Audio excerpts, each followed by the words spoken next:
భూమి యాజమాన్య హక్కు చట్టాన్ని రద్దు చేయాలంటూ కూడా న్యాయవాదులు నిరసన తెలిపిన నేపథ్యంలో నాంచారయ్య గారు ఉన్నారు. అడ్వకేట్ నాంచారయ్య గారు, ఆయన అభిప్రాయం తెలుసుకుందాం మనము.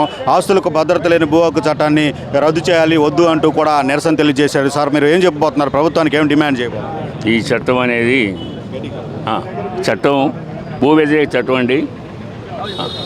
చట్టానికి భూ కబ్జా చేసినటువంటి వారికి ఉపయోగపడుతుంది, కానీ పేదవాడికి ఉపయోగపడేటువంటి విధానం కాదు.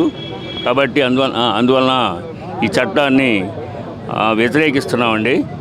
పేదవారికి ఉపయోగపడే చట్టం కావాలి, కానీ ఏదైనా ప్రభుత్వం తీర్మానించినటువంటి చట్టాన్ని కానీ ఏదైనా రద్దు చేయాలని కోరుకుంటున్నాం. అదేవిధంగా ఏదైనా మనం ఒక ఆస్తి కొనుగోలు చేసినప్పుడు విధానంలో కొనుగోలు చేసుకుంటే దానిలో మనకి కరెక్ట్గా భూమి కొలతలు రావట్లేదు సార్.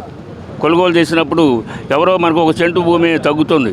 ఆ తగ్గినప్పుడు మరి ఎవరిని ఆశ్రయిస్తాము? మరి కోర్టుకి వెళ్తాం, లేకపోతే జ్యుడిషియరీకి వెళ్తాం.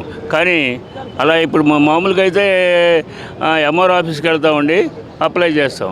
అప్లై చేసినప్పుడు అది మనకు తేలపోయినప్పుడు జ్యుడిషియరీ కోర్టు వారి అంటే లాయర్ గారి దగ్గరికి వెళ్ళి మనం సమస్యలు తెస్తే దాని కోర్టు ద్వారా మనం పరిష్కరించుకోవడం. కానీ ఇది కోర్టుకు వెళ్ళేటువంటి విధానం కాదండి. కోర్టుకు వెళ్లకుండా డైరెక్ట్గా ఎంఆర్ఓ గారి దగ్గరికి వెళ్తాం. ఎంఆర్ఓ గారు ఏం చేస్తారంటే చూస్తారు, వచ్చేసి పరిశీలిస్తారు. ఒకవేళ ఎవరినో పంపిస్తూ ఉంటారు.